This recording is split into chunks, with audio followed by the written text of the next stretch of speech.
Hi, I'm Dana with Loose Leashes Dog Training, and I'm here today to talk about crating. There's a lot of misconceptions about crating, specifically that only bad dogs have to get crated and dogs that have behavioral issues have to get crated.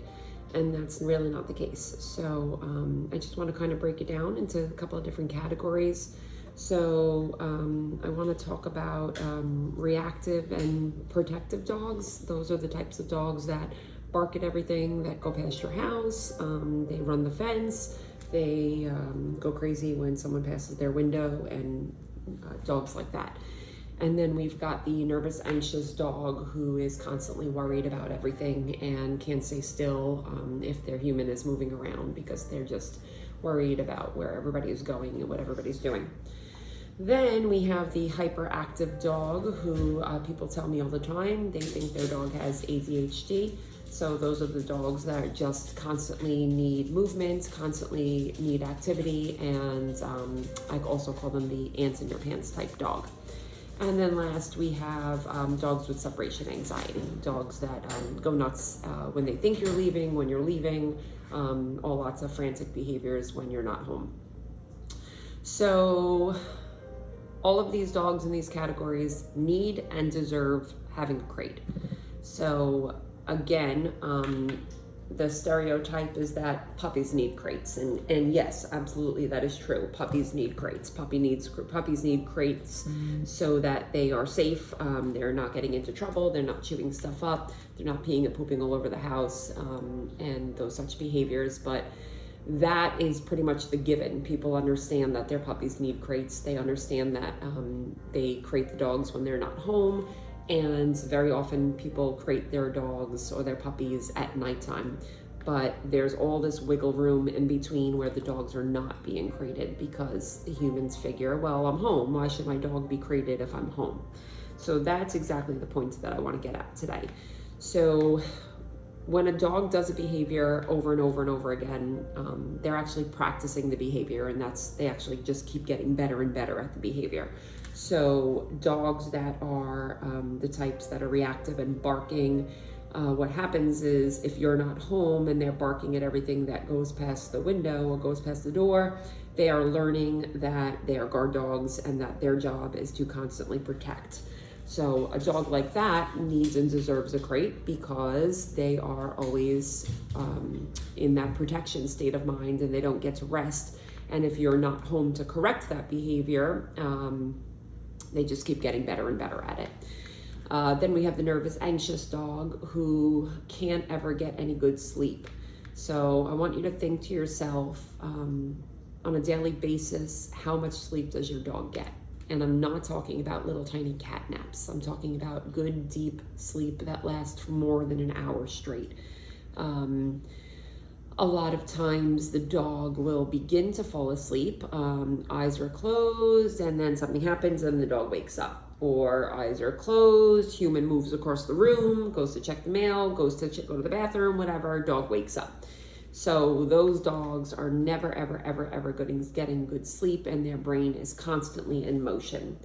Then there's the hyperactive dog who the humans think that they just should keep exercising the dog and playing fetch and walking and running and constantly playing with toys, and they're just trying to keep the brain busy when really all the brain needs is a really good nap.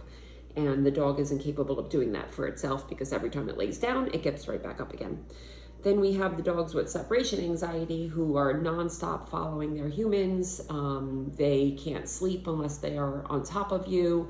They panic as soon as you start to get ready to leave, and the brain just starts getting all frantic. Oh my God, you're leaving, and then they just start panicking. So all of these dogs deserve a crate. Why? So when a dog is in a crate, you are telling the dog that they get to shut their brain off and sleep. So if the door is opened, then as soon as they hear something, see something, smell something, they get up out of their crate and they follow to see what's going on. The dog's brain is never shutting off that way. As owners of these dogs, as the leader of the dog, we have to be the ones that make the decision that it's time to take a nap and for how long the nap will be. when the dogs are in the crate and you cover the crate up so that you literally are shutting the world out, your dog literally gets the best sleep it ever gets. So a lot of time I hear from clients that their dogs get really good sleep when they're not home. So, you know, these are the people who have video cameras on and they're watching their dogs, and the dogs are just sound asleep and pretty much not moving. And then I hear things like, when I'm home, the dog is always up, but when I'm not home, the dog is relaxing. And that's because when you're not home, the dog doesn't have to worry about where you are and what's going on. So crating the dog is not something that you do because your dog is bad and your dog is destructive. Crating your dog gives your dog an opportunity to have good sleep multiple times a day, where the brain literally shuts off. So picture your dog is on the couch and it starts to fall asleep, and then all of a sudden it hears something and it gets up, and then it tries to go back to sleep and it hears something and it gets up. When the dog is in the crate, the dog is asleep, it hears something and it says to itself, oh well, I guess I can't do anything about it, I'll just go back to sleep. So the brain gets to stay in this relaxed state of mind more often. So these neurotic dogs, which I've seen more and more of on a daily basis, these neurotic dogs, these hyperactive dogs, these dogs that are very protective of the house, they never have a time to stop. The brain is just always going. So it is very important that as the leader of the dogs, we say, it's time for you to stop worrying and for your brain to just stop moving, and you can just rest for a while. And, you know, when you start crating your dog 2 times a day, you know, just for 2 to 3 hours each nap, the dog is really getting really good rest. And that alone will make your dog have a lot of less behavioral issues because they're more peaceful. So I hope, and my goal is for people to understand that crating your dog is actually the nicest thing you can do for them. Think about, for us, especially for those of us who have really busy brains, think of having to stay still and how hard that is for us. Well, we're humans, so we have to make those decisions on our own. And, you know, if we're trying to help ourselves, we make ourselves stay still, but we need to help our dogs. And we help our dogs by being good leaders. And good leaders say, you get to shut your brain off right now and you get to take a really good nap, whether I'm home or not. And these dogs that have separation anxiety, they learn that they just get to rest while you're up and about and moving around your house, and they're not worried anymore. And, you know, then during a storm and your dog is freaking out, pacing around the house and shivering and trying to get inside your body. And it's like, no, just go in your crate and close the door. And you cover up the crate.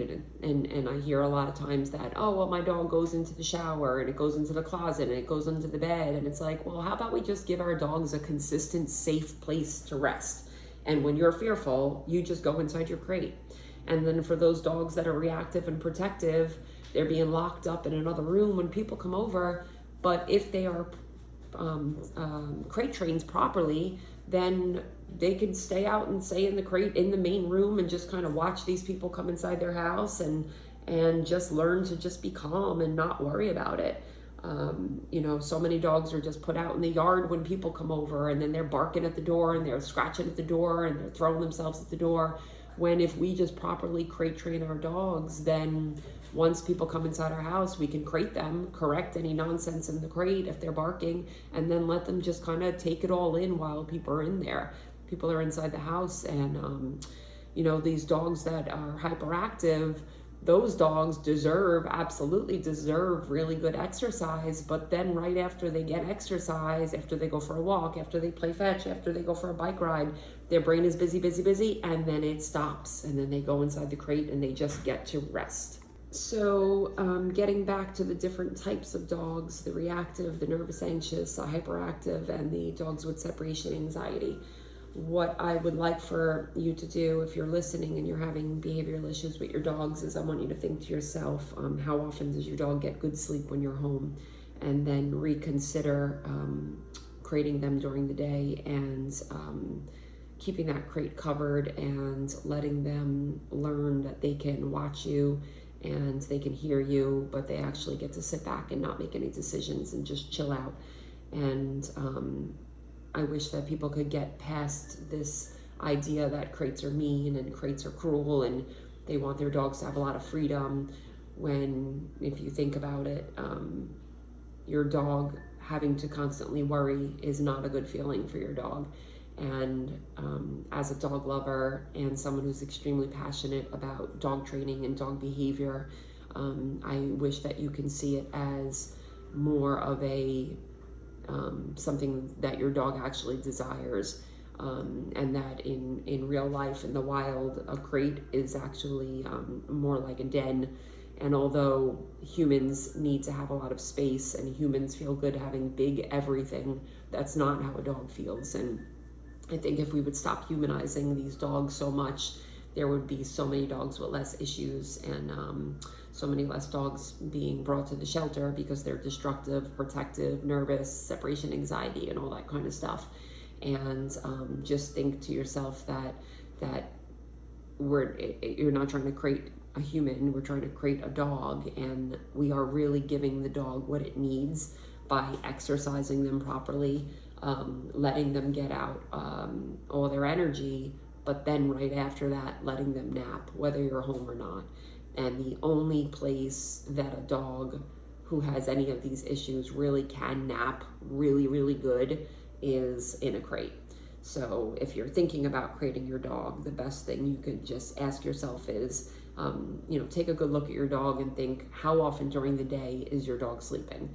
And I'm not talking about little tiny cat naps. I'm talking about really deep sleep where the dog is just knocked out and there's sounds going on, there's people moving, and the dog is just completely like, whatever, I don't care. If you've got a dog like that who doesn't care and has no behavioral issues, then a crate isn't so important. I do think that a crate is good for all dogs, but it's those dogs that are constantly on edge, constantly reacting, constantly afraid, constantly nervous, and then think to yourself, it's probably time to start crating my dog. And it doesn't matter how old the dog is. It's just you introduce a crate, you do drills going in and out of the crate, you feed them in the crate, you do lots of positive stuff inside the crate, and then when the dog goes in the crate and doesn't want to be in there and is freaking out, it's not because it hates the crate, it's because it's never been taught how to just chill out. So I also have another video on how to stop crate nonsense in case you start crating and then your dog flips out. But you have to remember that the dog is not flipping out because the crate is terrible. Your dog is flipping out because it's never learned how to be not next to you. It's never learned how to be just in a calmer state of mind. So all dogs, even the ones that freak out in their crates and try to break out of it and pace around and pee and poop in their crate, all of those dogs can be trained pretty much very easily to stop those behaviors. All right, so I thought I would make this video to help some people that maybe I'm not working with but still are having problems with their dogs. And I also have those two other videos. If you look them up on YouTube, one of them is called Crate Drills and one of them is called Stopping Crate Nonsense. If you have any questions, you can just reach out to Loose Leashes Dog Training. Thank you.